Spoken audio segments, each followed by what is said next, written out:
অসময়ে বিবাহ বিবাহ করতে হলে একটা যোগ্যতা থাকতে হবে, বিবাহ করতে হলে একটা ক্ষমতা থাকতে হবে। ক্ষমতা মানে শারীরিক ক্ষমতা, আর ক্ষমতা মানে টাকা, যেটা আমরা পূর্ব থেকে অবগত। বিবাহ করতে হলে সবখানা লাগে, পায়খানা লাগে, গোসলখানা লাগে, বৈঠকখানা লাগে, মোহর লাগে, শারীরিক ক্ষমতা লাগে। শারীরিক ক্ষমতা যদি না থাকে তাহলে তার স্ত্রী যেমন কথা শুনবে না, তার ছেলে মেয়েও তেমন কথা শুনবে না। দেশের সরকারের একটা ক্ষমতা, আর আপনি যে বাড়ির মালিক আপনার একটা ক্ষমতা। আমাদের নবী মুহাম্মদ সাল্লাল্লাহু আলাইহি সাল্লাম আপনাকে এবং আপনার স্ত্রীকে পূর্ণ ক্ষমতা দিয়ে তিনি বলেন, আর রাজুলুস সাইয়্যিদ, ব্যক্তি, স্বামী হচ্ছে কর্তা, ওয়াল মারআতু সাইয়্যিদা, আর স্ত্রী হচ্ছে কর্ত্রী। নিজের কাজ করে যে তাকে বলে কর্মী, অপরের কাজ দেখে যে তাকে বলে কর্তা। নিজের কাজ করে যে তাকে বলে কর্মী, অপরের কাজ দেখে যে তাকে বলে কর্তা। আপনার ছেলে দোকানপাটে বসে চা পান করছে, আর আমি আব্দুর রাজ্জাক সাহেব এখানে কথা বলছি, আপনি বলুন তো এর জন্য দায়ী আমি না আপনি? আপনার কাপুরুষতার ফাঁকে ছেলে ওখানে বসে আছে, থাকবে কেন? তাহলে আপনি কর্তা কি হিসেবে?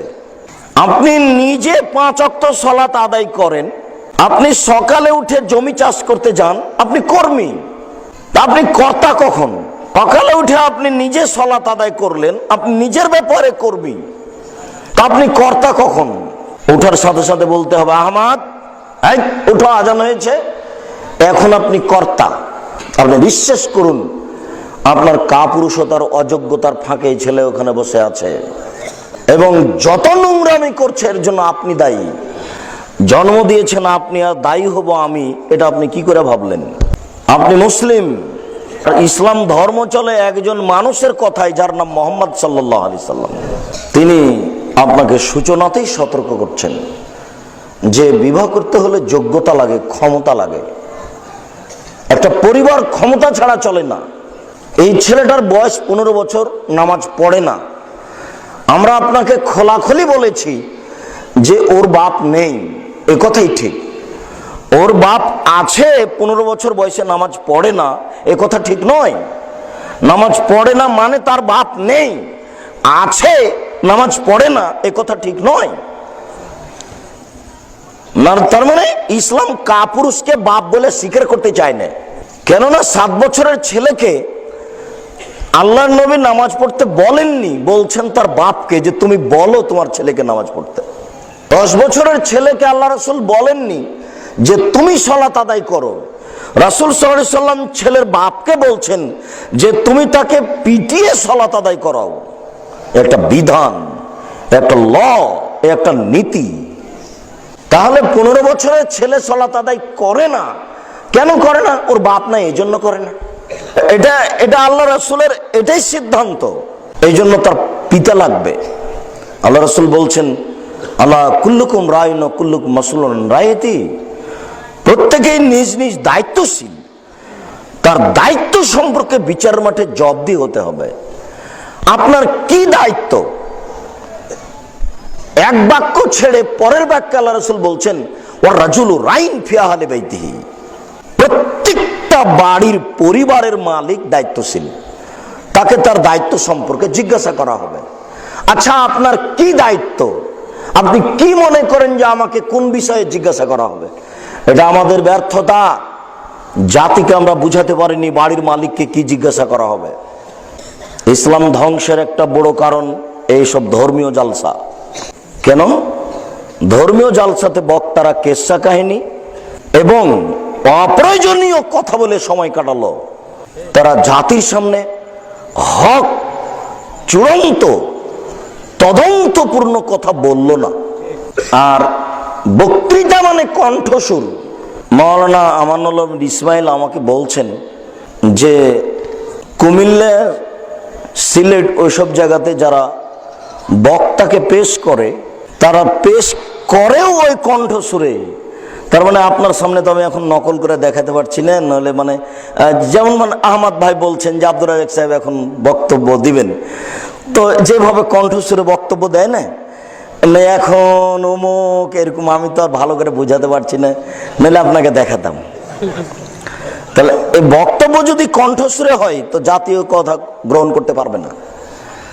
কথা এমন হতে হবে যেখান দিয়ে যাবে কেটে ছিদ্র করে যাবে, ওটা 20 বছর পরে যেন বলতে পারে। কেন? বক্তব্যের সুন্নাত হলো, আর সাড়া দেওয়ার বিষয়টি আমি এইভাবে পছন্দ করি না। তার মানে তুমি যে ঠিক বলছো, তোমারও প্যান্টটা টাকনোর নিচে আছে, আর তোমার মা এখানে এখন বসে আছে ছোট ব্লাউজ পরে, তাহলে তোমাদের গোটা পরিবারটাতে ভুল আছে। তোমারই লজ্জার ব্যাপার, ভাবা দরকার। কাজেই কথা তোমাকে ভদ্রতা বজায় রেখে, ইতস্তবোধ করে, লজ্জা হিসাব করে মূল্যায়ন করতে হবে। আল্লাহ রাসূল যখন বক্তব্য দিতেন, আনাস রাদিয়াল্লাহু তাআলা আনহু বলেন, ইদা খাতাবা, যখন তিনি বক্তব্য দিতেন, ওয়াহমাররাত আইনাহু, তার দুই চোখ লাল হয়ে যেত, ওয়াশতাদ্দা গাযাবুহু, তার রাগ বেশি হয়ে যেত, ওয়ালা সাউতুহু, তার কণ্ঠ উঁচু হয়ে যেত, কান্নাহু মুনজিরু জাইশ, যেন তিনি সৈন্যদলকে ধমক দেখাচ্ছেন, এই করতে হবে, সেই করতে হবে। এটা ছিল তার কথার গতি। সেখানে কণ্ঠ আসে কি করে? সুর করে বক্তব্য হয় সেখানে কি করে? ওই বক্তব্য স্মরণ করতে পারবে না। দুঃখিত, আমরা জাতির সামনে শরীয়তকে উপযুক্তভাবে পেশ করতে পারলাম না, এ কারণেও জাতি ক্ষতিগ্রস্ত, যার জবাব আমাদের দিতে হবে। এই কারণে আমি বলে থাকি যে রাসূল সাল্লাল্লাহু আলাইহি ওয়াসাল্লাম বললেন যে আমার জীবনে 3টি বড় ভয়, আমার জীবনে 3টি বড় ভয়। তার 1 নম্বর বড় ভয় হচ্ছে আইম্মাতাম মুজিল্লিন, ভ্রান্ত হুজুর। হুজুর ইসলামের ক্ষতি করবে এ কথা রাসূল সাল্লাল্লাহু আলাইহি ওয়াসাল্লাম বললেন। হুজুর ইসলামের ধ্বংস করবে এ কথা আল্লাহ রাসূল বললেন। মুহাম্মদ সাল্লাল্লাহু আলাইহি ওয়াসাল্লাম ওই মুখেই বলেছেন, আল উলামা ওয়ারাসাতুল আম্বিয়া,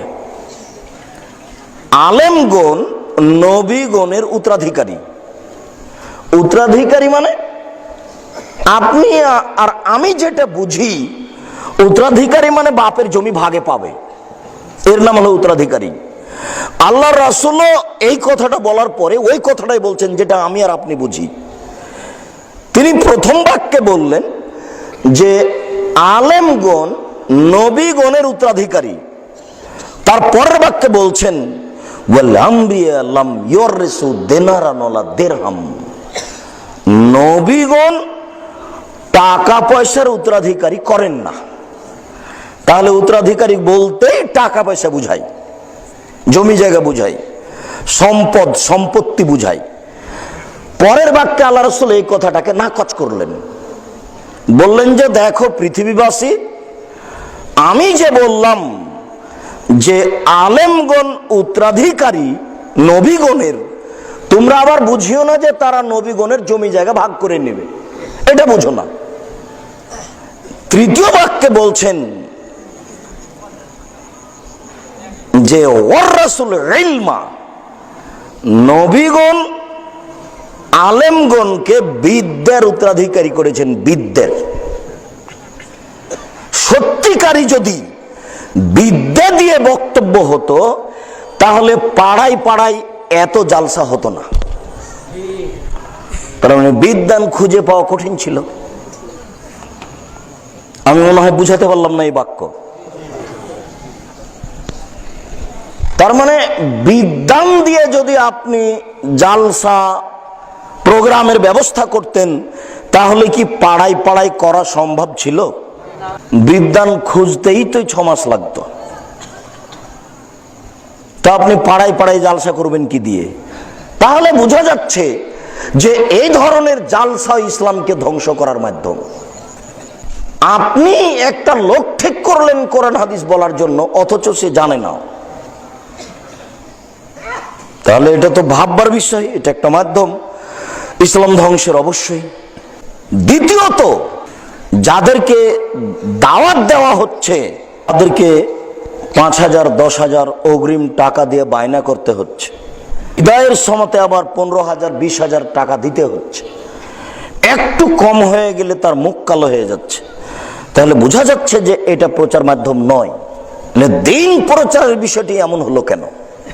আরো সমস্যা যে একে লক্ষ্য করে 2-3 মাস আগে থেকে কত প্রস্তুতি, কত বিজ্ঞাপন, কত পোস্টার, কত সামিয়ানা, কত আলোকসজ্জা বাল্ব, আর কত খরচ তার কোনো হিসাব নাই। এটাও শরীয়ত অনুমোদন করে না। আরো একে লক্ষ্য করে প্রত্যেকটা বাড়িতে ভাগ্নে, ভাগ্নি, খালা, ফুফু ভর্তি একাকার। এমনি দিনে দুলা ভাইয়ের কাছে থাকে একজন সেলিকা, আজ 4-5 জন, অভাব নেই। দুলা ভাই সেলিকারদের ভাবিদের নিয়ে বসে আছে ঘন্টার ঘন্টা। আর বালানগরের মাদ্রাসার জালসা তো আপনি জানেন। 3:30টার সময়তে আমাকে হাতে একটা চিরকুট দিয়ে বলছে যে আপনি আদায় করুন। আশ্চর্য। তা আমি বলছি, জনাব, রংপুর গাইবান্ধা থেকে আমি আদায় করার জন্য আসেনি, দিন প্রচারের জন্য এসেছি। অতএব আবু হুরায়রা রাদিয়াল্লাহু তাআলা আনহু বলেন, আমি তার চিরকুট হাতে করিনি। সকালে বলেছি এত টাকা পয়সা আদায় হলে এটা খরচ হবে কোথায়? জনাব আব্দুর রহমান সাহেব, এর পাশে একটা কওমি খারিজি মাদ্রাসা খুলুন, এই টাকা ওখানে ব্যয় করতে হবে। এই টাকার জবাব কি দিবেন বিচারের মাঠে, এটা আমার বুঝে আসে না। সাথে সাথে এই প্রোগ্রামকে লক্ষ্য করে আশেপাশে দোকান পাট আর কত বল বিক্রি হচ্ছে, আর কত পুতুল বিক্রি হচ্ছে, আর কত যে কি বিক্রি হচ্ছে, আর নারী পুরুষ একাকার। এটা হিন্দুদের মেলার মতো হয়ে গেল। এত সমস্যা জড়িত হলে এটা দিন প্রচার হলো কি করে? আমি নিজেও ভাবতে পারি না যে এটা কিভাবে ঠেকানো যেতে পারে। আমি নিজেও অনেক সময় অস্পষ্ট। এর ব্যাপারে বিচারের মাঠে কতটুকু জবাব দিতে হবে? যদিচ আমার মনে বলছে যে আমি আন্তরিকভাবে খুব বিশ্বাসী, এটা আমার মনে খুব সাহস হয় যে 1990 সাল থেকে নিয়ে এখন পর্যন্ত বক্তব্যের মাঠে এসে আমি কাউকে বলিনি যে আমাকে পাথেও দিতে হবে। যদি প্রমাণ হয়ে যায় যে আব্দুর রাজ্জাক সাহেব আমার কাছে একদিন পাথেও চেয়েছিল, এটা প্রমাণ হয়ে গেলে আমি জাতির সামনে বক্তব্য দেব না। আব্দুর রাজ্জাক সাহেব পাথেও চেয়েছিল, এই কথা প্রমাণ হয়ে গেলে আমি জাতির সামনে বক্তব্য দেব না।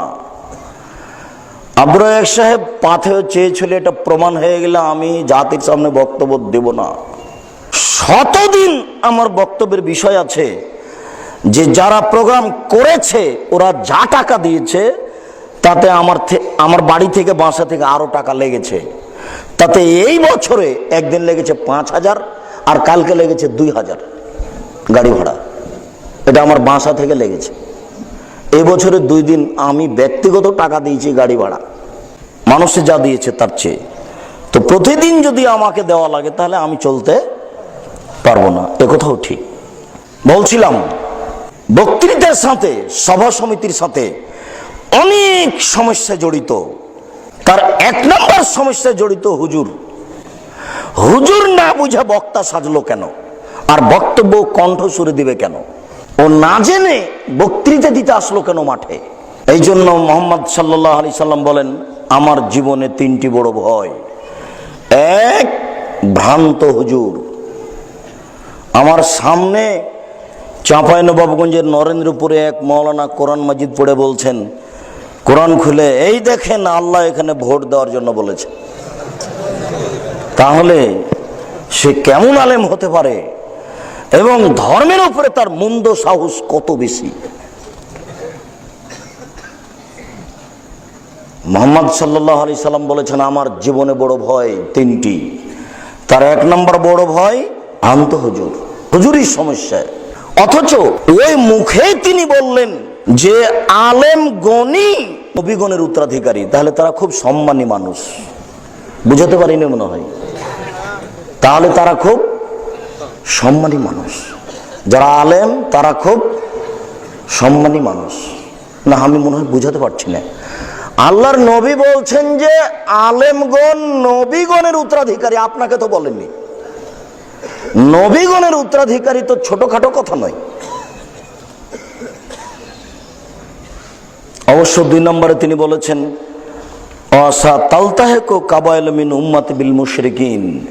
আমার উম্মত হিন্দুদের সাথে মিশে যাবে। দেখেন প্রায় মোবাইলে গান বাজনা চলছে, অথচ গান বাজনা হিন্দুদের কাজ।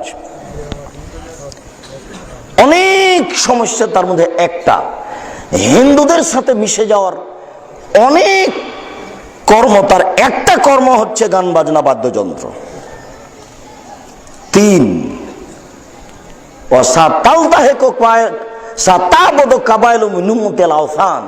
আমার উম্মত মূর্তি পূজা করবে।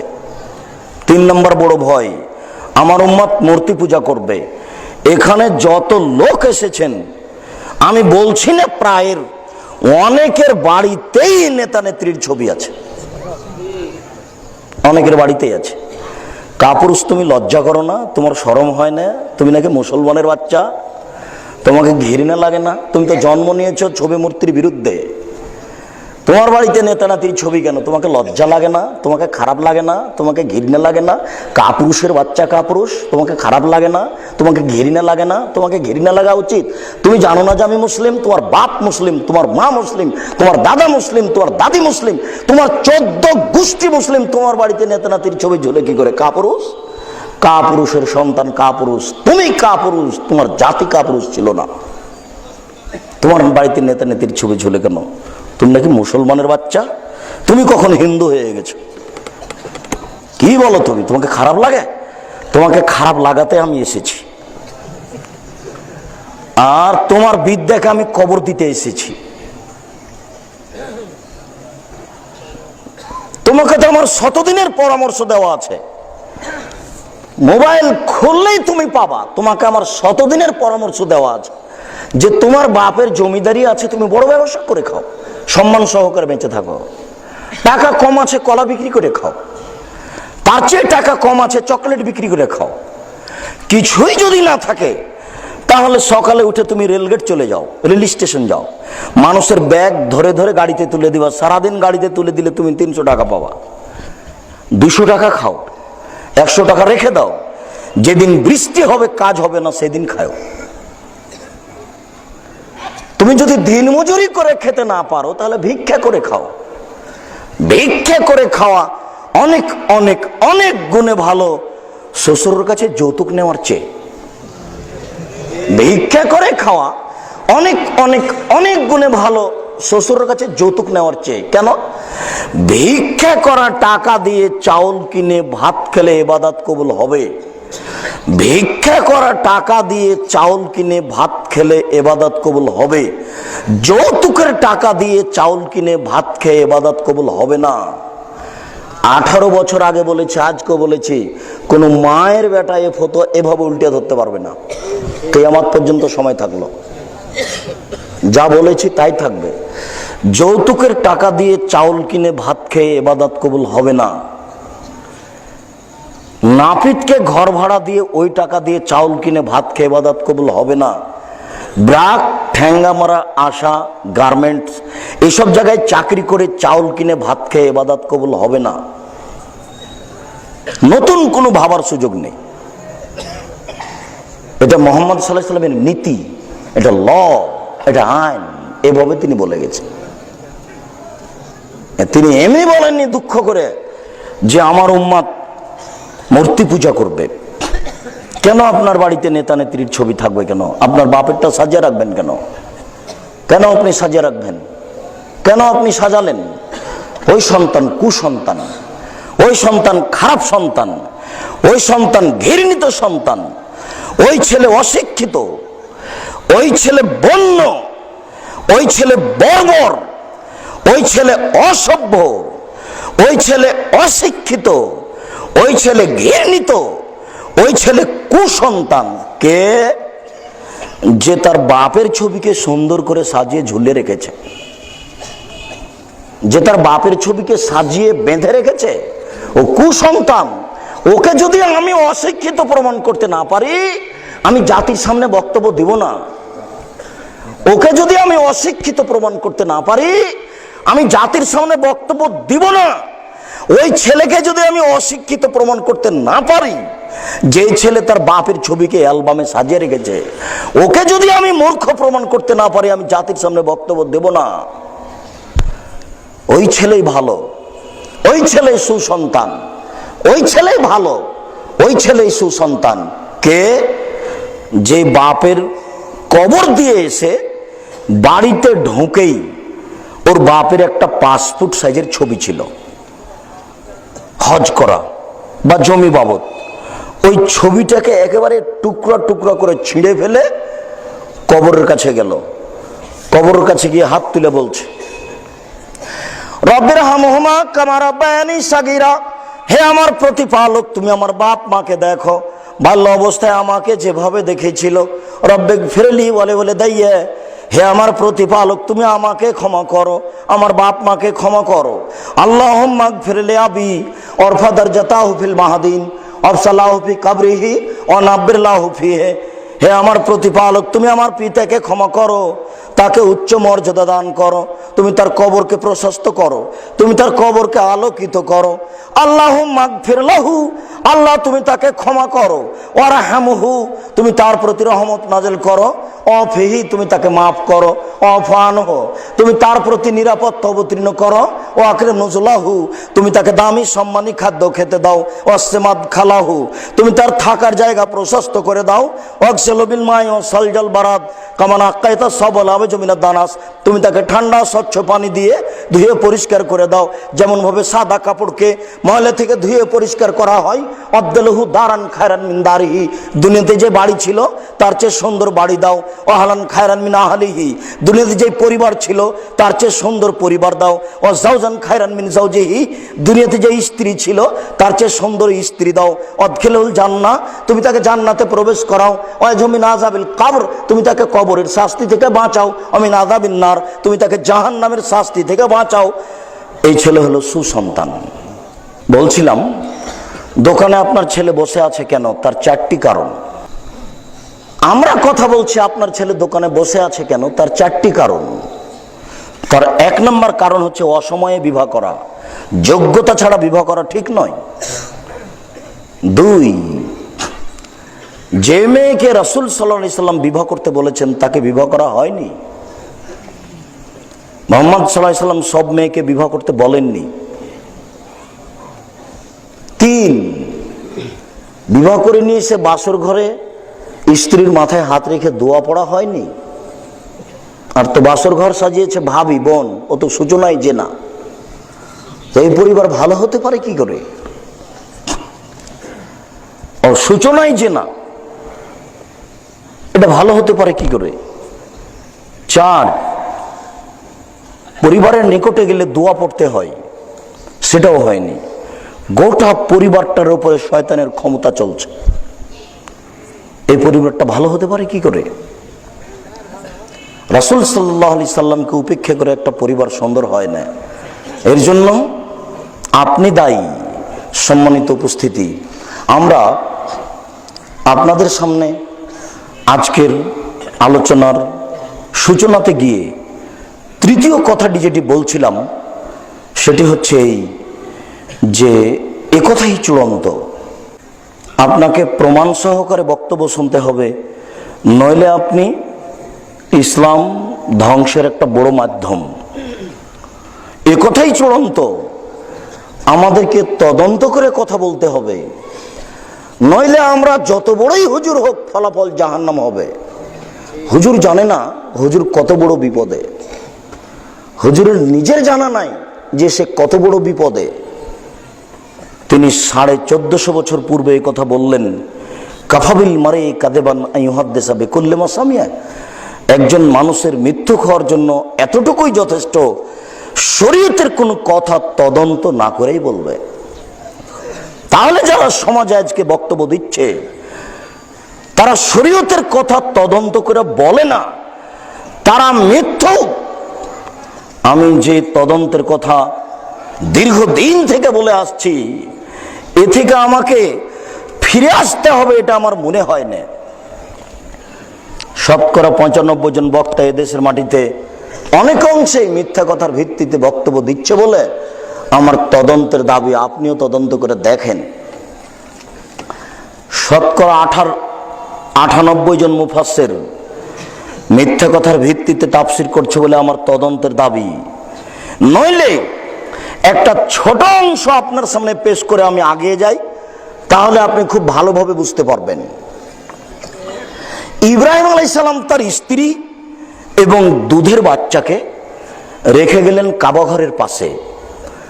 বুখারী গ্রন্থে এভাবে এসেছে, ফাওয়াজাহুমা ইনদা দাওহাতা ফাওকা জামজামা আলাল মসজিদে।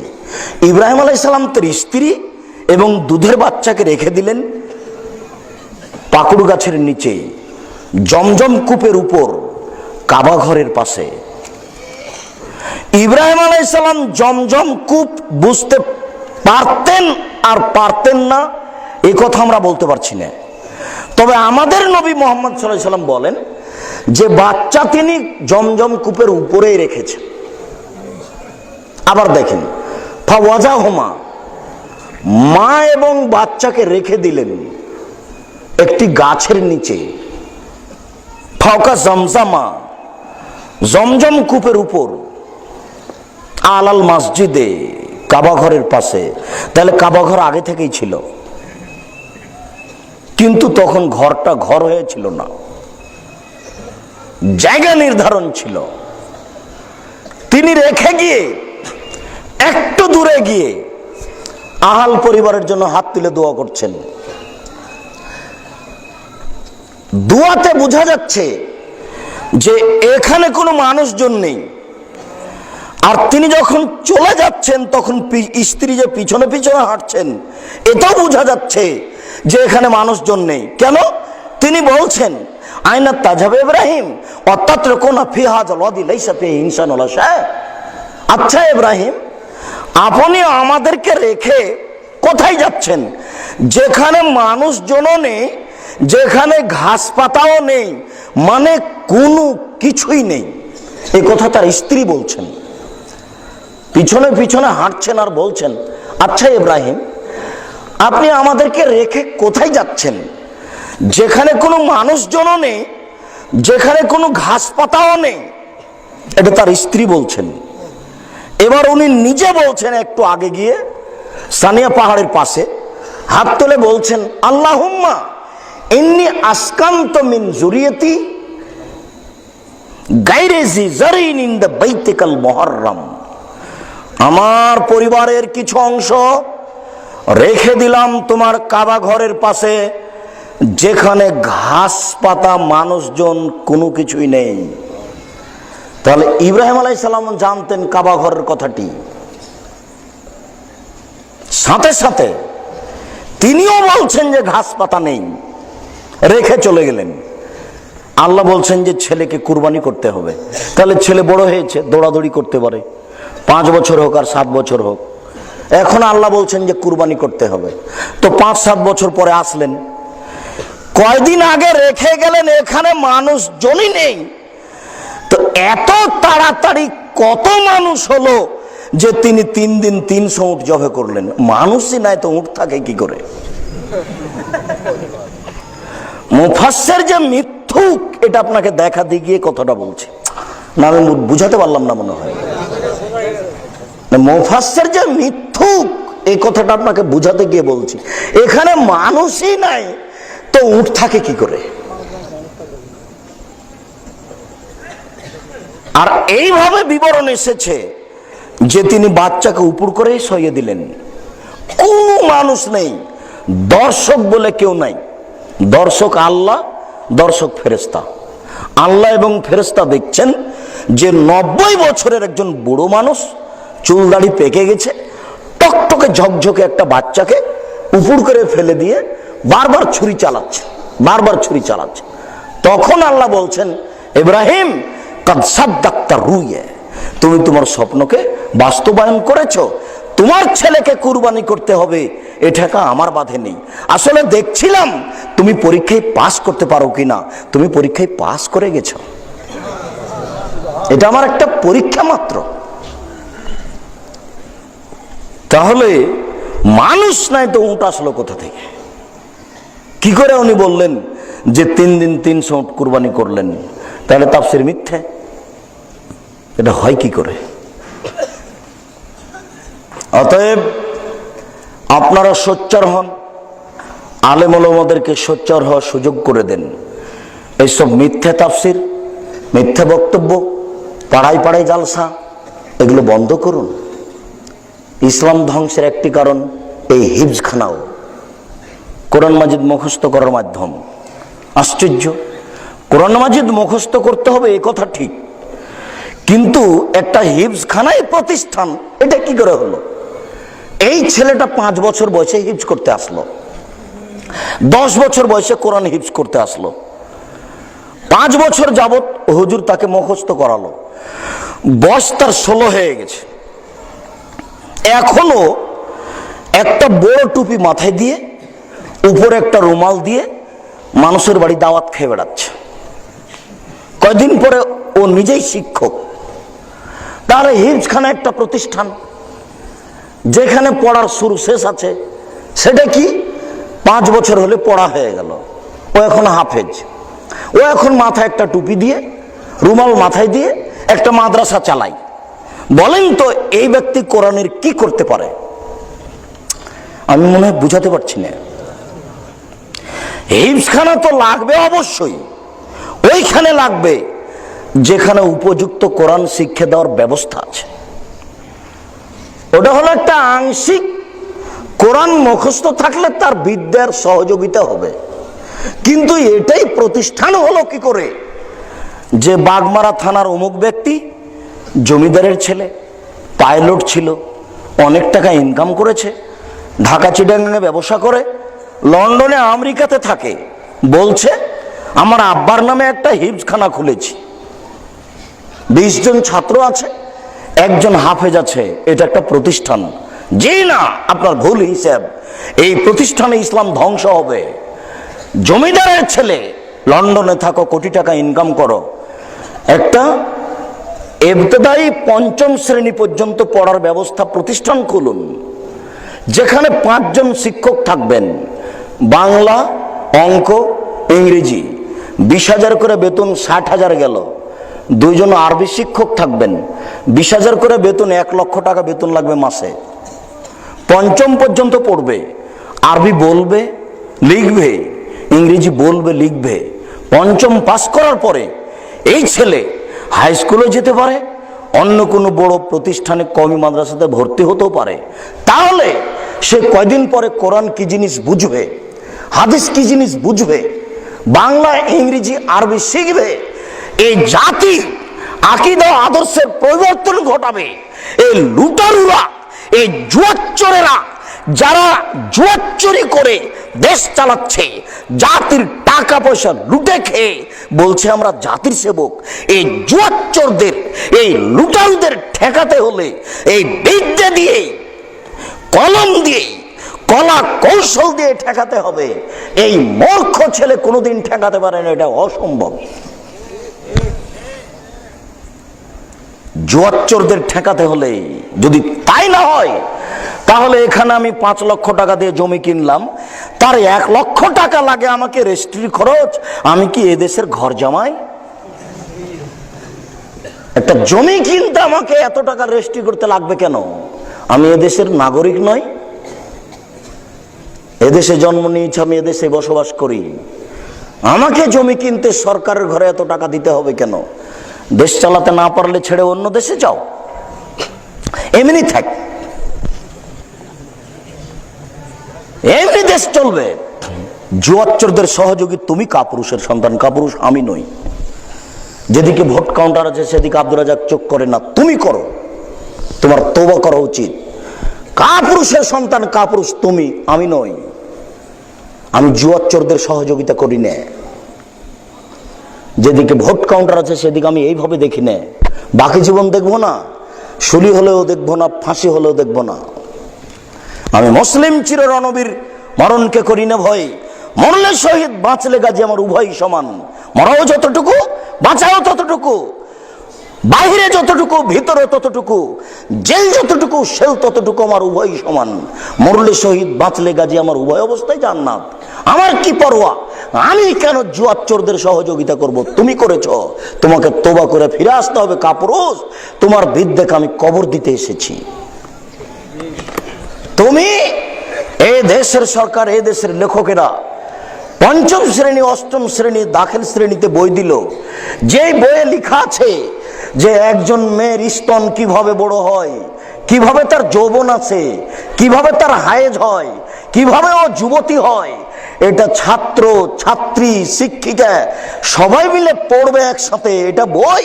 কাপুরুষ, তুমি এই বইকে টয়লেট পেপার হিসাবে ব্যবহার করো না কেন? এই বই তো টয়লেট পেপারের যোগ্যতা রাখে না। এই বই ক্লাসে আসে কি করে? তুমি এরই সহযোগী। তোমার বিদ্যে দিয়ে জাতির কি উপকার হতে পারে? তুমি জাতির কি করতে পারো? তুমি জাতির পিছনে ঘুরো, লুটারুদের পিছনে ঘুরো, জুয়াচোরদের পিছনে ঘুরো, আর তুমি নাকি মাস্টার ডিগ্রি পাস ছেলে। তোমার প্যান্টটা টাকানোর নিচে আছে, দাড়ি চাঁচা আছে, তোমার হাতে সিগারেট থাকে। তোমাকে কে বলেছে শিক্ষিত? তুমি জাতির কি করতে পারো? তোমার বিদ্যে দিয়ে জাতির কি উপকার হতে পারে? সম্মানিত উপস্থিতি, ভুল হিসাব পরিবর্তন করতে হবে। মহান আল্লাহ বলেন, ইয়া আইয়ুহাল্লাযীনা আমানু, হে বিশ্বাসীগণ, ইজতানিবু কাসীরাম মিনাজ জান, তোমরা মানুষের উপরে অহেতুক ধারণা করা থেকে বেঁচে থাকো। অহেতুক ধারণা করা ঠিক নয়। ইন্না বাযা যান্নি ইসম, অবশ্যই কিছু ধারণায় পাপ হয়। আব্দুর রাজ্জাক সাহেব হয়তোবা এই কথা বলেছেন, আব্দুর রাজ্জাক সাহেব হয়তোবা এই কাজ করেছেন, এরকম ধারণা করা পাপ। ধারণা করিয়েন না মানুষের উপরে। আমাদের নবী মুহাম্মদ সাল্লাল্লাহু আলাইহি সাল্লাম বলেন, ইয়াকুম যান্না ফাইন্না যান্না আকযাবুল হাদিস, তোমরা ধারণা থেকে বেঁচে থাকো, ধারণাই সবচেয়ে বড় মিথ্যে। অত্র হাদিসে বোঝা যাচ্ছে ধারণা সবচেয়ে বড় মিথ্যে। আবার শুনুন, অন্য হাদিসে রাসূল সাল্লাল্লাহু আলাইহি সাল্লাম বলেন, আকবরুল কাবায়রা সালাসা, সবচেয়ে বড় পাপ তিনটি। এক, আল ইশরাকু বিল্লাহ, আল্লাহর সাথে শিরক করা। দুই, উকুকুল ওয়ালিদাইন, পিতামাতার অবাধ্য চলা।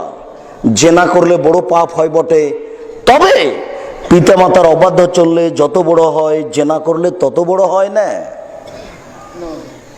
জেনা করা বড় পাপ বটে, তবে পিতামাতার অবাধ্য চললে যত বড় হয়, জেনা করলে তত বড় পাপ হয় না। অথচ জেনা মহাপাপ।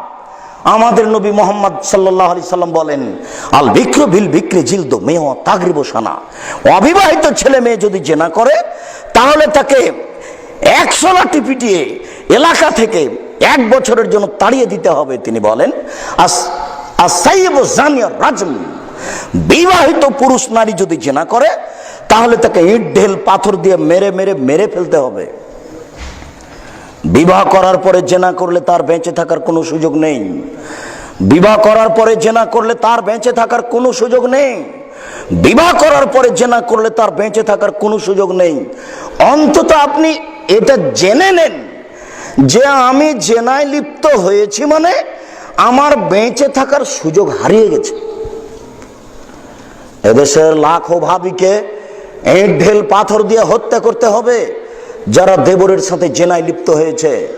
এদেশের লাখো দুলা ভাইকে ইট ঢেল পাথর দিয়ে হত্যা করতে হবে যারা সেলিকার সাথে জেনায় লিপ্ত হয়েছে। এদেশের লাখো পুরুষকে ইট ঢেল পাথর দিয়ে মেরে ফেলতে হবে যাদের স্ত্রী থাকা সত্ত্বেও অন্য নারীর সাথে জেনায় লিপ্ত হয়েছে। এদেশের লাখো নারীকে ইট ঢেল পাথর দিয়ে মেরে ফেলতে হবে যাদের স্বামী থাকা সত্ত্বেও অন্য পুরুষের সাথে জেনায় লিপ্ত হয়েছে। এদের বেঁচে থাকার কোনো সুযোগ নাই। বলছিলাম যে জেনা মহাপাপ, তবে পিতামাতার অবাধ্য চলা যত বড় পাপ, জেনা তত বড় নয়। জেনাও মহাপাপ। 3, পৃথিবীর তৃতীয় মহাপাপ হচ্ছে কাউলুজ জুরে, মিথ্যা কথা বলা। বলছিলাম কোরআন মাজিদে বোঝা গেল মিথ্যা ধারণাই হচ্ছে মিথ্যে। রাসূল সাল্লাল্লাহু আলাইহি সাল্লামের ভাষায় বোঝা গেল ধারণাই সবচেয়ে বড় মিথ্যে। রাসূল সাল্লাল্লাহু আলাইহি সাল্লামের আরেকটা বিবরণে বোঝা গেল যে মিথ্যে হচ্ছে পৃথিবীর তৃতীয় মহাপাপ। সব মিলে দাঁড়ালো ধারণা পৃথিবীর তৃতীয় মহাপাপ। অতএব আপনি ধারণা থেকে বেঁচে থাকুন। পরের বাক্যে মহান আল্লাহ বলেন, ওয়ালা তাজাসসু, তোমরা মানুষের দোষ ত্রুটি উদ্ঘাটন করো না। আমাদের নবী মুহাম্মদ সাল্লাল্লাহু আলাইহি সাল্লাম বলেন, ওয়ালা তাহাসসু ওয়ালা তাজাসসু, তোমরা মানুষের গোপন কথা কান লাগিয়ে শোনো না। ওরা স্বামী স্ত্রী কি বলছে কান লাগিয়ে শোনো না। ওরা দুইজন কি কথা বলছে এটা তুমি কান লাগিয়ে শোনো না। এই কারণে আমাদের নবী মুহাম্মদ সাল্লাল্লাহু আলাইহি সাল্লাম বলেছেন, কোন জায়গায় যদি তিনজন লোক যায় বা তিনজন মানুষ থাকে, তাহলে দুইজন মিলে যেন কথা না বলে। দুইজন মিলে যদি কথা বলে তাহলে তৃতীয় জন ভাববে আমার কথাই মনে হয় বলছে। কথা মনে হয় বুঝাতে পারছি না। তার মানে ধারণার ব্যাপারে আল্লাহ রাসূল কত সচেতন, এটা আমার যোগ্যতার অভাব। জাতিকে আমি আল্লাহ রাসূলের কথা ভালোভাবে বুঝাতে পারলাম না। এই জন্যই মাঝে মধ্যে আল্লাহকে বলি, তুমি যদি আমাদের দিয়ে খিদমত নাও তাহলে জাতির সামনে আমাদেরকে গ্রহণীয় করো, জাতি যেন আমাদের কথা বুঝতে পারে। কেননা তোমার নবী মুহাম্মদ সাল্লাল্লাহু আলাইহি সাল্লাম 1450 বছর পূর্বে এত গুরুত্বপূর্ণ কথা বলে গেলেন, কিন্তু আমাদের বিদ্যার অভাবে আমরা জাতিকে বুঝাতে পারলাম না। তাহলে তুমি আমাদেরকে জাতির সামনে গ্রহণীয় করো।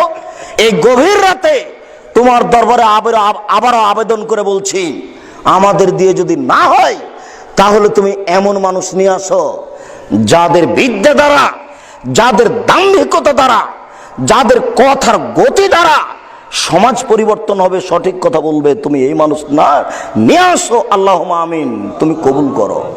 বলছিলাম আমাদের নবী মুহাম্মদ সাল্লাল্লাহু আলাইহি সাল্লাম বললেন, তিনজন এক জায়গায় থাকলে দুইজন কথা বলো না।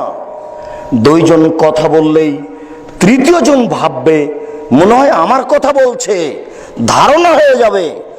ধারণা থেকে বেঁচে থাকো, কারো কথা গোপন কথা কান লাগিয়ে শোনো না।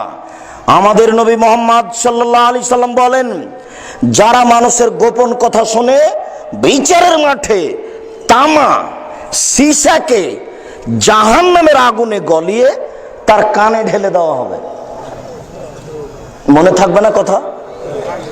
কেউ যদি কারো গোপন কথা শুনে তাহলে আল্লাহ বিচারের মাঠে তার কানে তামাকে গলিয়ে কানে ঢেলে দিবেন। কথা মনে থাকবে না?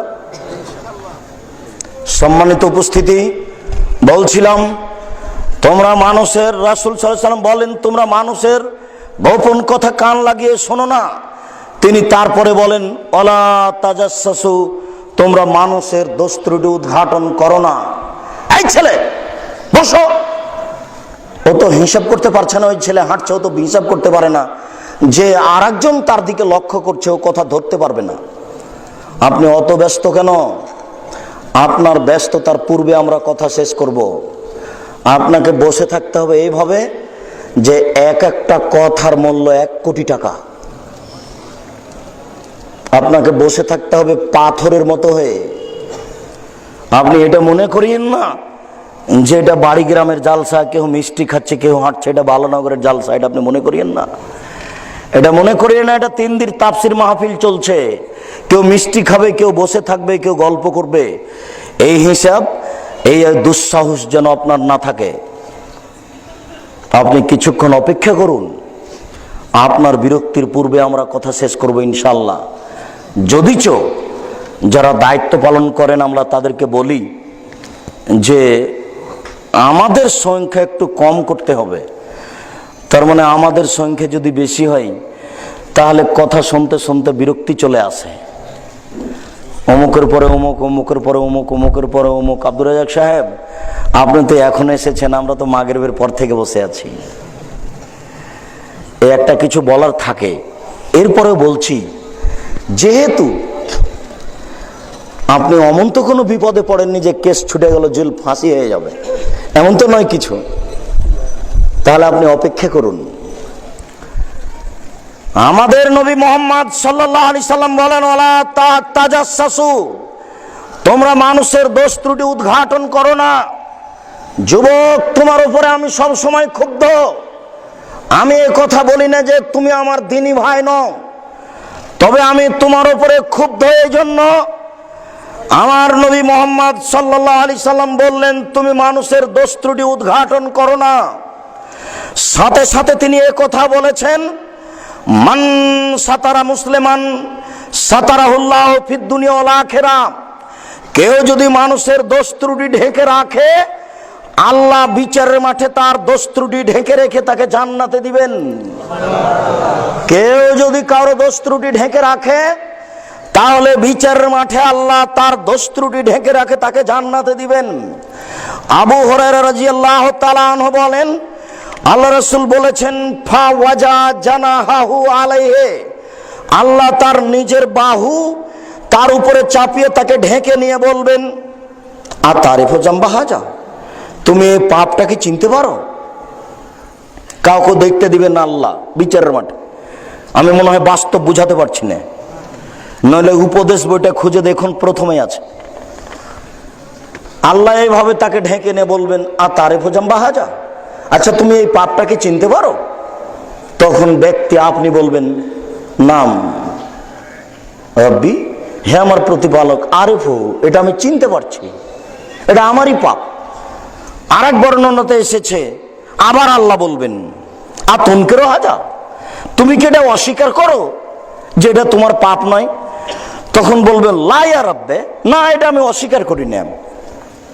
তখন আল্লাহ বলবেন, আর তাজলেমো আই আজলেমো কাতাবাতি আলাইকা, তাহলে কি তুমি মনে করো যে আমার লেখকেরা এটা অন্যায় করেছে? কিরামান কাতিবিন, বুঝতে পারলেন না মনে হয়। আল্লাহ আবার বিচারের মাঠে বলবেন, তুমি কি মনে করো যে আমার লেখকেরা এটা অন্যায় করেছে? তখন ব্যক্তি আপনি বলবেন, লা ইয়া রাব্বে, না আমি এটা বলি না যে কিরামান কাতিবিন এটা অন্যায় করেছে। তখন আল্লাহ বলবেন, আ ওজরুন লাকা, তোমার কিছু বলার আছে কি? তুমি কি কোনো আপত্তি করতে চাও আমার সামনে? তখন ব্যক্তি বলবে, লা ইয়া রাব্বে, না আমার প্রতিপালক আমি আপত্তি করতে চাই না। তখন আল্লাহ বলবেন, ঠিক আছে যাও, আমি দুনিয়াতে এই পাপ গোপন রেখেছিলাম, এখনো রাখলাম, তুমি জান্নাতে চলে যাও।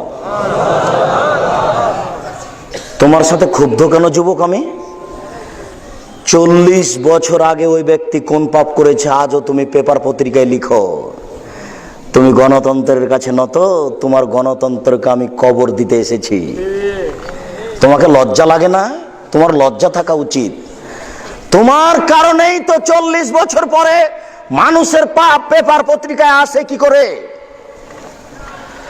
যারা মারা গেছে, সে ভালো হোক আর মন্দ হোক, তারা এদেশের নাগরিক, তারা এদেশের নেতা নেত্রী। তুমি আজকে তার বিরুদ্ধে এইভাবে কলম ধরো কি করে? তোমাকে খারাপ লাগে না? ছি, তোমাকে খারাপ লাগে না? ছি, তুমি নাকি মুসলিম, তোমাকে লজ্জা লাগে না? ছি।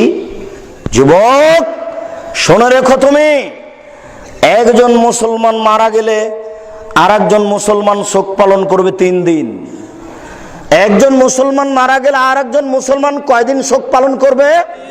3 দিন। স্বামী যদি মারা যায়, স্ত্রী শোক পালন করবে কয়দিন? 4 মাস 10 দিন। 40 বছর পরেও তুমি লিখছো কালো দিবস। 40 বছর পরেও তুমি শোক পালন করো দিবস মানো।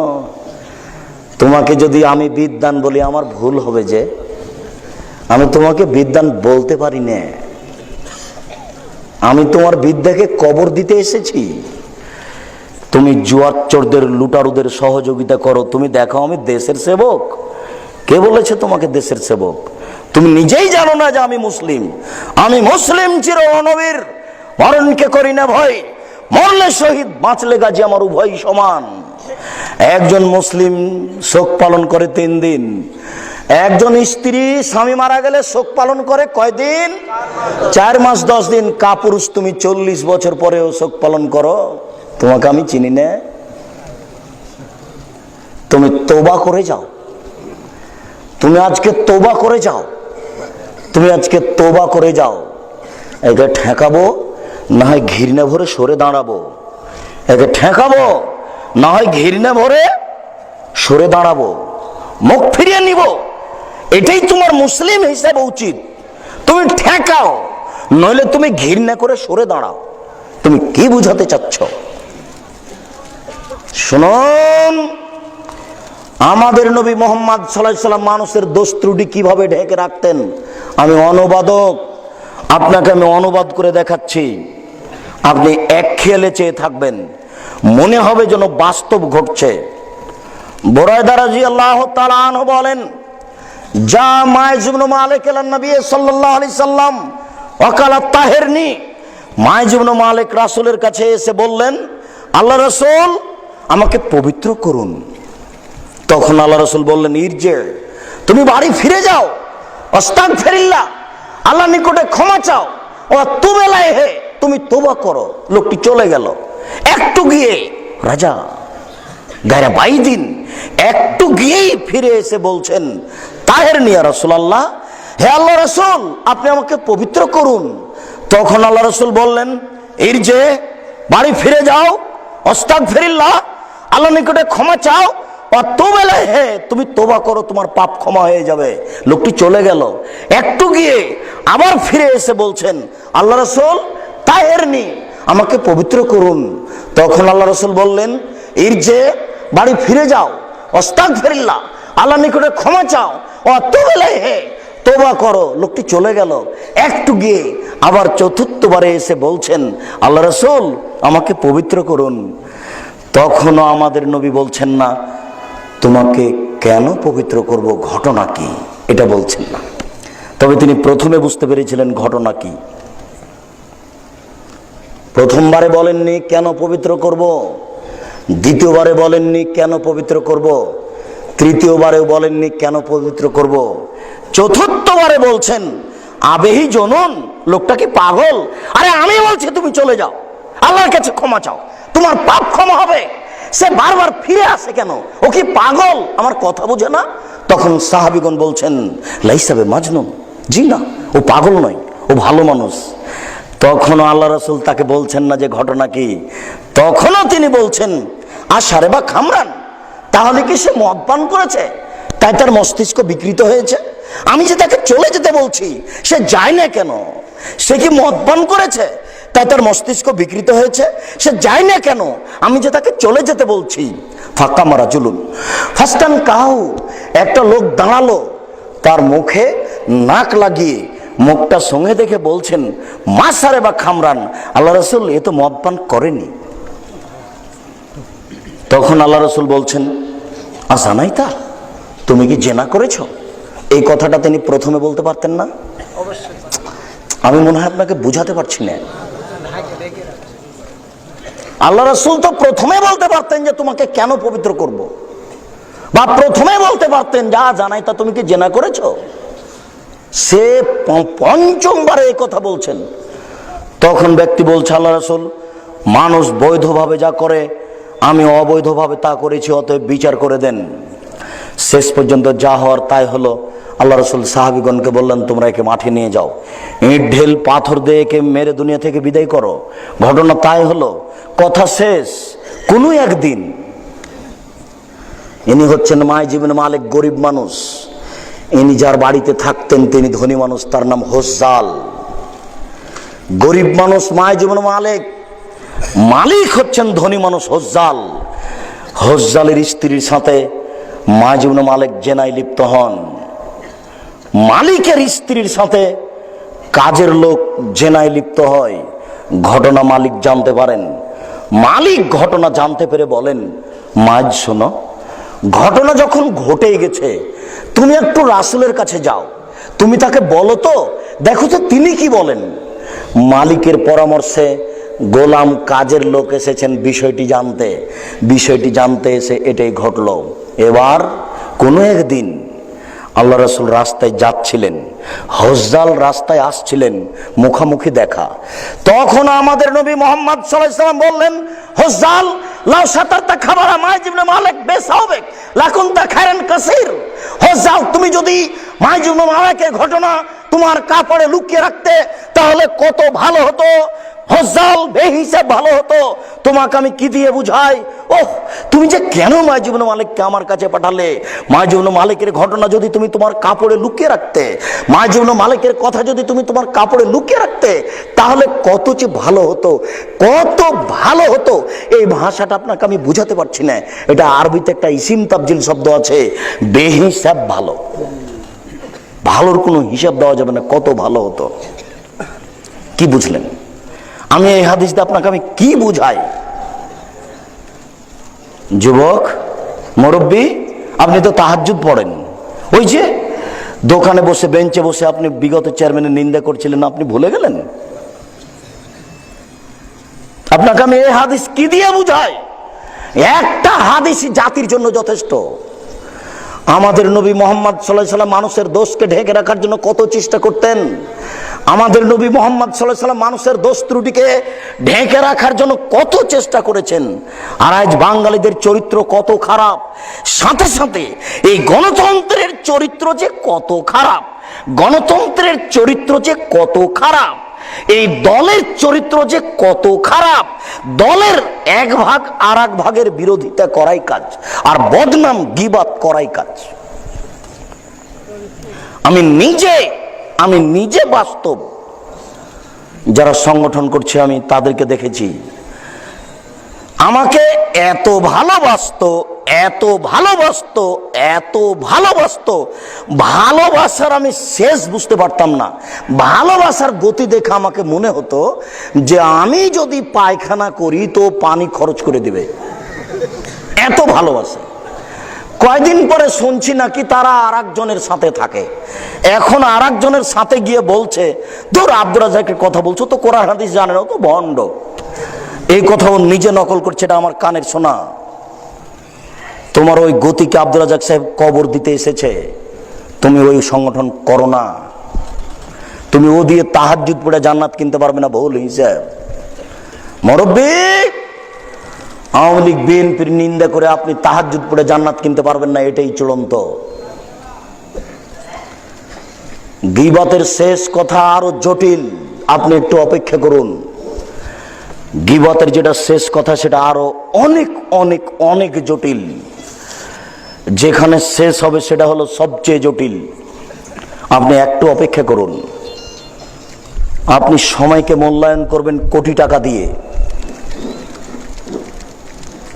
আপনার গতির পরিবর্তন করতে এসেছি। আল্লাহর কাছে দোয়া করুন, আল্লাহ যেন আপনার গতি পরিবর্তন করে। আল্লাহুম্মা আমিন। আমরা শুধু খালি দাওয়াত দিতে এসেছি, পরিবর্তনের মালিক আল্লাহ। যেন পরিবর্তন হয় এই জন্য এসেছি। হুযায়ফা রাদিয়াল্লাহু তাআলা আনহু বলেন, রাসূল সাল্লাল্লাহু আলাইহি ওয়াসাল্লাম বলেছেন, লা ইয়াদখুলুল জান্নাতা কাত্তাব ওয়া ফি রিওয়ায়াতিন নাম্মাম, যারা গীবাত করে তারা জান্নাতে যাবে না। ওয়া ফি রিওয়ায়াতিন, অন্য এক বর্ণনা রয়েছে, যারা চুগলখড়ি করে। চুগলখড়ি মানে এখানে এক কথা, এখানে এক কথা, এরা হলো চুগলখোর। এরা জান্নাতে যাবে না। তাহাজ্জুদ পড়েও নয়, হজ করেও নয়, তাহাজ্জুদ পড়েও নয়, হজ করেও নয়। 1450 বছর পূর্বের সিদ্ধান্ত। একে লক্ষ্য করে আমাদের নবী মুহাম্মদ সাল্লাল্লাহু আলাইহি সাল্লাম বলেন, আবু হুরায়রা রাদিয়াল্লাহু তাআলা আনহুর বিবৃতি, তিনি বিবরণে বলেন, আমাদের নবী বলেছেন, তাজদুনা ইয়াউমাল কিয়ামাহ শারাল ওয়াজহে, তুমি বিচারের মাঠে সবচেয়ে নিকৃষ্ট লোক পাবে তাকে।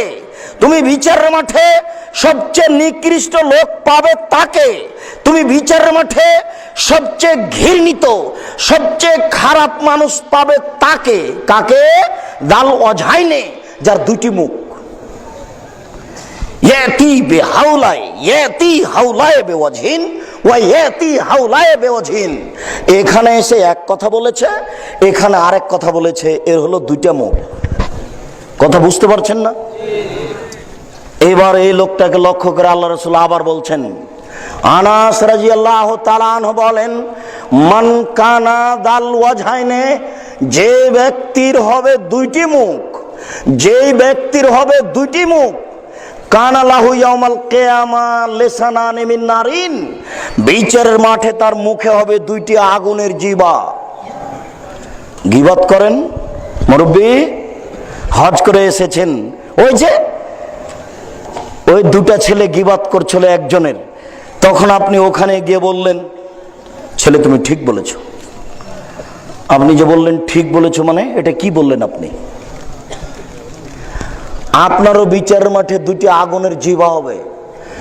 যারা চুগলখড়ি করে তার মুখে আগুনের দুটি জিহ্বা হবে, যারা চুগলখড়ি করে তার মুখে আগুনের দুটি জিহ্বা হবে। শুনুন, সাদ ইবনে সাদ রাদিয়াল্লাহু তাআলা আনহু বলেন, রাসূল সাল্লাল্লাহু আলাইহি ওয়াসাল্লাম বলেছেন, মাইয়াজমান লি মা বাইনা লাহিয়াইহি ওয়া মা বাইনা রিজলাইহি আজমালাহুল জান্নাহ। কে যদি লজ্জা স্থানের জিম্মেদারি নিতে পারে, জেনায় লিপ্ত হবে না, আমি মুহাম্মদ সাল্লাল্লাহু আলাইহি সাল্লাম তাকে জান্নাতে নিয়ে যাওয়ার জন্য জিম্মেদারি নিলাম। কিভাবে আমি জান্নাতে নিয়ে যাব সেটা আমার ব্যাপার, তবে তাকে জেনা থেকে বেঁচে থাকতে হবে। ও যদি জেনা থেকে বেঁচে থাকে তাহলে আমি তাকে জান্নাতে নিয়ে যাব, সেটা আমার ব্যাপার। আর একটি হচ্ছে, তার মুখে যে জিহ্বা আছে, এই জিহ্বাকে যদি হেফাজত করতে পারে, যদি মানুষের গীবত বদনাম না করে, আমি তাকে জান্নাতে নিয়ে যাব। কিভাবে নিয়ে যাব সেটা আমার ব্যাপার।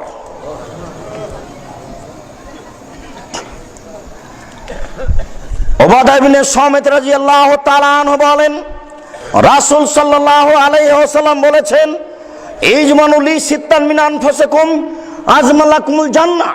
তোমরা 6টা কাজ করো, আমি তোমাদেরকে জান্নাতে নিয়ে যাব। তোমরা 6টা কাজ করো, পৃথিবীর মানুষ, আমি মুহাম্মদ সাল্লাল্লাহু আলাইহি সাল্লাম বলে গেলাম, তোমরা 6টা কাজ করো, আমি তোমাদেরকে জান্নাতে নিয়ে যাব। কিভাবে নিয়ে যাব সেটা আমার ব্যাপার। এক, অসদকু এজা হাদ্দাসতুম, কথা বললে সত্য কথা বলো, আমি জান্নাতে নিয়ে যাব। 2, অফিয়ে যাওয়াতুম, ওয়াদা করলে পূর্ণ করো, আমি জান্নাতে নিয়ে যাব। কাপুরুষের সন্তান কাপুরুষ, তুমি তার সহযোগিতা করো কেন? ও সকালে যে কথা বলেছে সেটা বিকালে অস্বীকার করেছে, তুমি তাকে চিনো না? জীবনে একটা ওয়াদা পূরণ করেনি, তুমি তার সাথে কেন? তোমরা ওয়াদা পূরণ করো, আমি জান্নাতে নিয়ে যাব। 3, অদ্দুয়ে যাও তুমেন্তুম, আমানত রাখা হলে সময়ে তা প্রদান করো। মেম্বার সাহেব, জনগণের গম এসেছে, আপনি জনগণের কাছে পৌঁছে দেন। চেয়ারম্যান, মেম্বার, এমপি, মন্ত্রী জানে না তার দায়িত্ব কি জিনিস। যুবক, তোমাকে বলে রাখি, তোমার এমপি একটা টিন আত্মসাৎ করেছে, বিচারের মাঠে আল্লাহ এই টিনটা তার মাথায় চাপিয়ে দিবেন, দিয়ে বলবেন, এমপি সাহেব একদিন হাঁটেন, সময় হলো 50,000 বছর। আর যদি বলেন এমপি 3 দিন হাঁটেন, তাহলে সময় হলো 1.5 লক্ষ বছর। তার জানা নাই দায়িত্ব কাকে বলে। এই দেশে হেড মাওলানা, হেডমাস্টার, প্রিন্সিপাল, ভাইস চ্যান্সেলর, গ্রাম্য সর্দার, chairman, member, TNO, UNO, DC, ADC, MP, মন্ত্রী, যেখানে যারা দায়িত্ব পালন করছে তাদের জানা নাই আমানত কি জিনিস। আমাদের নবী মুহাম্মদ সাল্লাল্লাহু আলাইহি সাল্লাম বলেন, সময় আমানত পূরণ করো, আমি জান্নাতে নিয়ে যাব। 4, ওয়াফাজু ফরুজাকুম, জেনায় লিপ্ত হয়েও না, আমি জান্নাতে নিয়ে যাব। 5, কুফু আইদিয়াকুম, হাত সংবরণশীল করে রাখো, আমি জান্নাতে নিয়ে যাব। দলীয় চাপে, দলীয় চোটে, দলীয় ক্ষমতাতে রিক্সায় উঠে একটু পরে রিক্সা থেকে নেমে বলছে, এই কত টাকা ভাড়া? ও বলছে 100 টাকা। তখন দলীয় ক্ষমতায় হাত তুলে বলছে, 1 থাপ্পড় দেব। বেটা 50 টাকা ভাড়া, 100 টাকা চাও? এই হাতের ফলাফল জাহান্নাম, এই হাত জান্নাত যেতে পারে না। আমাদের নবী মুহাম্মদ সাল্লাল্লাহু আলাইহি সাল্লাম বলেন, তুমি হাতকে গুটিয়ে রাখো, আমি জান্নাতে নিয়ে যাব। 6 কুফু আবসারাকুম গুজ্জু আবসারাকুম, চক্ষু নিচু করো, আমি জান্নাতে নিয়ে যাব। যুবক, তোমার সাথে আমার এখানে অতীব গুরুত্বপূর্ণ কথা, চক্ষু নিচু করো, আমি জান্নাতে নিয়ে যাব। আমাদের নবী মুহাম্মদ সাল্লাল্লাহু আলাইহি সাল্লাম বলেন, 3 শ্রেণীর চক্ষু জান্নাতে যাবেই, 3 শ্রেণীর মানুষ জান্নাতে যাবেই, 3 শ্রেণীর মানুষ জান্নাতে যাবেই।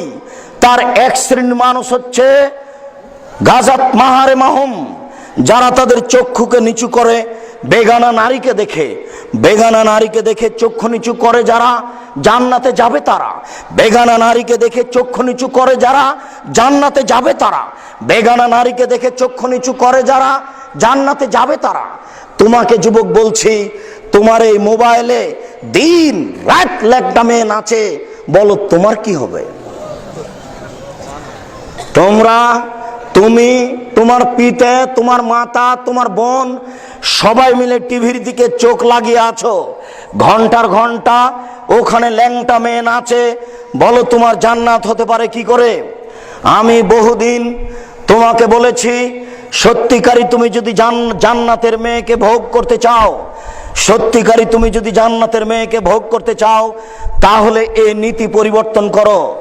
আমরা আসলে বুঝাতে পারিনি জান্নাতের মেয়ে কত সুন্দরী। জান্নাতের মেঝেগুলি তৈরি আছে সোনা এবং চাঁদি দিয়ে, জান্নাতের দেওয়ালগুলি তৈরি আছে হীরা মুক্তা মাণিক্য দ্বারা, আর জান্নাতের ছাদ হচ্ছে হীরা মুক্তা মাণিক্য দ্বারা। জান্নাতে রেশমি চাদর লাগা আছে, দেওয়ালে রেশমি চাদর লাগা আছে। আপনার জন্য একটা গালিচা বিছানো আছে, সেই গালিচাতে চেয়ার টেবিল সাজানো আছে। ইতিমধ্যে আপনার সামনে এসে বসবে 72 জন নারী। তারা কত সুন্দরী আমরা বিবরণ দিতে অক্ষম, তারা কত সুন্দরী আমরা বিবরণ দিতে অক্ষম। তবে আল্লাহ তাআলা বলছেন, ওরাই এত সুন্দরী, ওরাই এত সুন্দরী, ওরাই এত সুন্দরী, ওদেরকে দেখে মনে হবে ঝিনুকের মধ্যে লুকানো মুক্তা। ওরাই এত সুন্দরী, ওরাই এত সুন্দরী, ওরাই এত সুন্দরী, ওদেরকে দেখে মনে হবে ছড়ানো ছিটানো মুক্তা। ওরাই এত নরম, ওরাই এত নরম, ওরাই এত নরম, ডিমের খোসা এবং কুসুমের মধ্যে সাদা পদার্থ যত নরম, ডিমের খোসা এবং কুসুমের মধ্যে সাদা পদার্থ যত নরম। তোমাকে কি দিয়ে বুঝাই যুবক, জান্নাতের নারী কত নরম? মহান আল্লাহ বলেন, তাদের স্তন হবে স্ফীত গোলাকার। 15-16 বছরের মেয়েরা যেমন হয়, তাদের কোনোদিন হায়েজ হবে না, তাদের কোনোদিন ঋতু হবে না, তাদের কোনোদিন শরীরে ময়লা হবে না, তাদের নাকে কোনো সময় শিকান আসবে না, তাদের কাপড় কোনোদিন অপরিষ্কার হবে না। তারা কত সুন্দরী আমরা বিবরণ দিতে অক্ষম। তাদের মাথার চুল হবে লম্বা লম্বা, কোঁকড়া কোঁকড়া, কালো কালো, কুচকুচে কালো। 72-73 জন বসে থাকবে। ইতিমধ্যে একজন এসে তোমাকে বলবে, যুবক আসসালামু আলাইকুম। তুমি বলবে ওয়ালাইকুম আসসালাম। মানান্তি তুমি কে? তখনও বলবে আনাল মাজিদা, আমি হচ্ছি বেশি অবশিষ্ট। তখন তুমি তার মুখের দিকে তাকিয়ে দেখবে, তুমি তার মুখের দিকে তাকালেই তোমার চেহারা তুমি তার গালে দেখতে পাবে। তার গাল কত স্বচ্ছ, কত পরিষ্কার হলে নিজের চেহারা দেখা যেতে পারে। অবশিষ্ট নারী যদি এত সুন্দরী হয়, তাহলে যারা আগে থেকে বসে আছে তারা কত সুন্দরী। অবশিষ্ট নারী যদি এত সুন্দরী হয়, যারা আগে থেকে বসে আছে তারা কত সুন্দরী। বসে থাকতে থাকতেই তারা উঠে দাঁড়িয়ে বলবে, নাহনুল খালেদাতো ফালানা বেদো অনন নাইমাতো ফালানা বাসো অনন রাজিয়াতো ফালানাস খাতো তো বলে মন কানা লানা ওয়া কুন্না লাহু। পায়ের सन घोंगरे जम जम पंचे पंचे फेंकेंगी, पहन के साड़ी लाल कुमारी उसको बेहस्तों को सजावेंगी, जैसे कबूतर लोटन लोटे वैसे लोटन लोटावेंगी। पाয়ের सन घोंगरे जम जम पंचे पंचे फेंकेंगी, पहन के साड़ी लाल कुमारी उसको बेहस्तों को सजावेंगी, जैसे कबूतर लोटन लोटे वैसे लोटन लोटावेंगी। স্বামী গো, আমরা হচ্ছি আপনার জন্য আর আপনি হচ্ছেন আমাদের জন্য। স্বামী গো, আমরা কখনো আপনাকে অসন্তুষ্ট করব না, আমরা সর্বদা আপনাকে সন্তুষ্ট করে রাখবো। আমরা হচ্ছে আপনার জন্য আর আপনি হচ্ছেন আমাদের জন্য। যুবক, এই নারীকে যদি ভোগ করতে হয় তাহলে পতিতালয়ের 3 নম্বর নারীকে মোবাইলে এবং টিভিতে দেখা থেকে বিরত থাকো। পতিতালয়ের নারীদেরকে দিন রাত দেখে তুমি জান্নাত কিনতে পারো না। যারা টিভির পর্দায় আসে তারা বেশ্যালয়ের নারী, যারা টিভির পর্দায় আসে তারা পতিতালয়ের নারী। শোনো, আমাদের নবী মোহাম্মদ সাল্লাল্লাহু আলাইহি সাল্লাম বলেছেন, আল আইনানে তাজনিনে জিনাহুমান নাজর, 2 চোখের জেনা হচ্ছে চোখ দিয়ে দেখা। অল ওজনানে জেনাহুমাল ইস্তেমাও, 2 কানের জেনা হচ্ছে কান দিয়ে শোনা। ওয়াল ইয়াদ জেনাহাল বাতস, হাতের জেনা হচ্ছে হাত দিয়ে ধরা। আর রিজল জেনাহাল মাসি, পায়ের জেনা হচ্ছে পা দিয়ে চলা। জেনাল কাল তাতামানা তাস্তাহি, অন্তরের জেনা হচ্ছে পরিকল্পনা করা। জেনাল লেসানানুতক, জিহ্বার জেনা হচ্ছে কথা বলা। সব জেনার মাধ্যম। অতএব তুমি বেঁচে থাকো। আমাদের নবী মোহাম্মদ সাল্লাল্লাহু আলাইহি সাল্লাম বললেন, চক্ষু নিচু করে রাখো, বেগানা নারীকে দৃষ্টিতে দেখো না, আমি তোমাকে জান্নাতে নিয়ে যাব। ও মহিলা মাদ্রাসার প্রিন্সিপাল সাহেব, আপনার কি হবে গো? যারা আপনারা মহিলা কলেজের শিক্ষক, আপনাদের কি হতে পারে? ছেলে মেয়ে একসাথে স্কুল কলেজে পড়ছে, এর কোনো বৈধতা নেই। এগুলো জাহান্নাম যাওয়ার মাধ্যম, জান্নাত থেকে তারা বঞ্চিত হয়ে যাচ্ছে। বুঝতে পারছেন না আপনি? আবু হুরায়রা রাদিয়াল্লাহু তাআলা আনহু বলেন, রাসূল সাল্লাল্লাহু আলাইহি সাল্লাম বললেন, লা তুজুল মুসলিমিনা, তোমরা মুসলমানকে কষ্ট দিও না। ওয়ালা তুইরহুম, তোমরা তাদের বদনাম করো না। এরপরে তিনি বললেন, ওয়ালা তাত্তাবিউ আরাতাহুম, তোমরা তাদের পিছনে লাগো না, তাদের দোষ ত্রুটি উদ্ঘাটন করো না। মাইয়াত্তাবিউ আওরাতা আখিহি, কেউ যদি কারো ভাইয়ের পিছনে লাগে, তার দোষ ত্রুটি উদ্ঘাটন করে, ইয়াত্তাবিল্লাহু আওরাতাহু, আল্লাহ তার পিছনে লেগে যাবে। বাক্য আপনি ভালো করে বুঝুন। আপনি যদি আমার পিছনে লাগেন, তাহলে আপনার পিছনে কে লাগবে? আল্লাহ। মনে থাকবে না? আপনি যদি আমার পিছনে লাগেন, তাহলে আল্লাহ আপনার পিছনে লেগে যাবে। পরের বাক্যে আল্লাহ রাসূল বলছেন, ওমাই ইয়াত্তাবিউল্লাহ ওয়ারাতাহু, আল্লাহ যার পিছনে লেগে যাবেন, ইয়াফজাউ, তাকে তিনি অপমান করেই ছাড়বেন। ওয়ালাউ কানা ফি জাওফির আহলিহি, সে যদি তার বাহনের উটের পেটের মধ্যে ঢুকে যায়। আচ্ছা, মানুষ কি উটের পেটের মধ্যে ঢুকতে পারে? না। আল্লাহ রাসূল বললেন যে আপনি আমার বদনাম করার পরে যদি আমেরিকা পালিয়ে যান, তবু আপনার অপমান হবেই। আপনি আমার বদনাম করার পরে যদি মাটির ভিতরে ঢুকে যান, তবু আপনার অপমান হবেই। কেন? কেন এখন আপনার বিরুদ্ধে কে লেগেছেন? আল্লাহ। সাবধান, আমার এই বাক্যটা মনে রাখবেন। জিন্দেগিতে কোনোদিন কারো পিছে লাগিয়েন না। ভুল। আমাদের নবী মোহাম্মদ সাল্লাল্লাহু আলাইহি সাল্লাম বলেন, আরাজা রব্বি, আমার প্রতিপালক একদিন আমাকে উপরে নিয়ে যাচ্ছেন। মারাত্ম বেকমিন, কতগুলি লোকের পাশ দিয়ে আমি চলে যাচ্ছি। লাহুম আজফারু মিন নুহাসিন, তাদের নখ হচ্ছে তামার। অনেক লোক, বড় বড় নখ, তামার নখ। একমেশুনা ওজুহাহুম ওয়া সুদুরাহুম, নখ দিয়ে মুখকে খামচাচ্ছে, গোশত তুলে ফেলছে, বুককে খামচাচ্ছে, গোশত তুলে ফেলছে। আমি বললাম, জিবরাইল, মান হাউলা, এরা কারা? হাই হাই, একই কথা। তারা তাদের নিজের নখ দিয়ে মুখের গোশত তুলে ফেলছে, এরা কারা? তখন আল্লাহ রাসূল বললেন, শোনো, আল্লাযিনা ইয়াকাউনা ফি আরাজিন নাস, যারা মানুষের গীবাত করতে, এরা হলো তারা। মনে থাকবে না কথা? আয়েশা রাদিয়াল্লাহু তাআলা আনহা তার সতীনের একটু নিন্দা করেছিলেন। আমাদের দেশের ভাষায় সতীন, সাফিয়া, খুব সুন্দরী মহিলা। আল্লাহ রাসূল মাঝে মধ্যে সাফিয়ার প্রশংসা করতেন। সাফিয়া রাদিয়াল্লাহু তাআলা আনহা ছিলেন খুব সুন্দরী, তিনি ছিলেন বড় ঘরের মেয়ে, মাঝে মধ্যে প্রশংসা করতেন। একদা আয়েশা খেপে বলছেন, কি বলেন আপনি? ও তো একটা খাটো মেয়ে, অত প্রশংসা করা লাগে কেন তার? তখন আল্লাহ রাসূল বললেন, শোনো আয়েশা, লাকাদ কুলতে কালেমাতান লা মুজাজাত বিমাইল বাহরে লা মাজাজাতু, তুমি এমন একটা কথা বলেছো, এই কথা যদি সাগরে ফেলে দেওয়া হয়, তাহলে সাগরের পানি ঘোলা হয়ে যাবে। আমি আপনাকে এই বাক্য কি দিয়ে বুঝাই? আয়েশা রাদিয়াল্লাহু তাআলা আনহা শুধু বলেছেন ও খাটো। কথা বুঝতে পারছেন কি না? এই খাটোটায় এত বড় অপরাধ হয়ে গেছে। আল্লাহ রাসূল বলছেন যে তোমার এই খাটো এই কথাটা যদি সাগরে ফেলে দেওয়া হয় তাহলে সাগর পানি ঘোলা হয়ে যাবে। আবু হুরায়রা রাদিয়াল্লাহু তাআলা আনহু বলেন, রাসূল সাল্লাল্লাহু আলাইহি ওয়াসাল্লাম বললেন, হাল তাদরুনা মাল গীবাত, সঙ্গী সাথে বলতে পারো গীবাত কাকে বলে? শুনুন, আজকের জন্য হচ্ছে এই হাদিস শেষ হাদিস। এই হাদিসের সাথেই অতীব গুরুত্বপূর্ণ কথা আছে, কথাটা আপনি সাথে করে নিয়ে যাবেন। আজকের আলোচনার শেষ হাদিস, আমাদের নবী মুহাম্মদ সাল্লাল্লাহু আলাইহি সাল্লাম বললেন, তোমাদের জানা আছে গীবাত কাকে বলে? সঙ্গী সাথী বললেন, আমাদের জানা নাই গীবাত কাকে বলে। তখন তিনি বলছেন, যিকরু কা খাকাবে মেকরাহ, তুমি তোমার ভাইয়ের কোনো কথা বলবে, ওকে যদি খারাপ লাগে, এটাই হলো গীবাত। তুমি তোমার ভাইয়ের কোনো কথা বলবে, ওকে যদি খারাপ লাগে, এটাই হলো গীবাত।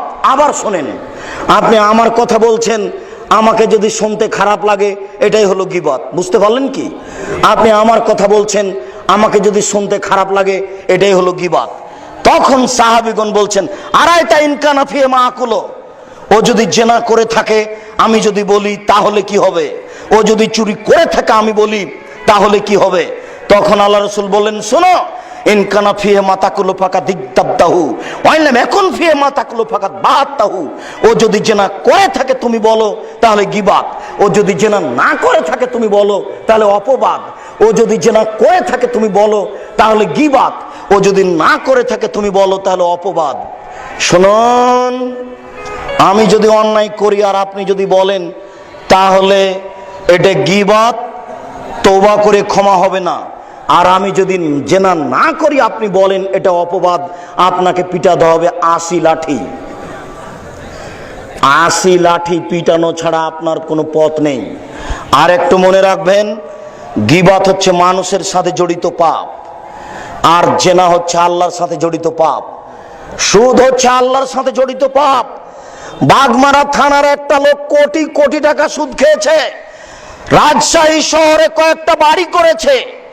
আজকে বক্তব্যে শুনলো আব্দুর রাজ্জাক সাহেব বললেন, আল্লাহর নবী বলেছেন, কে যদি জেনে শুনে ১ টাকা সুদ খায়, ৩৬ বার জেনা করে যত পাপ হবে, ১ টাকা সুদ খেলে তার চেয়ে বেশি পাপ হবে।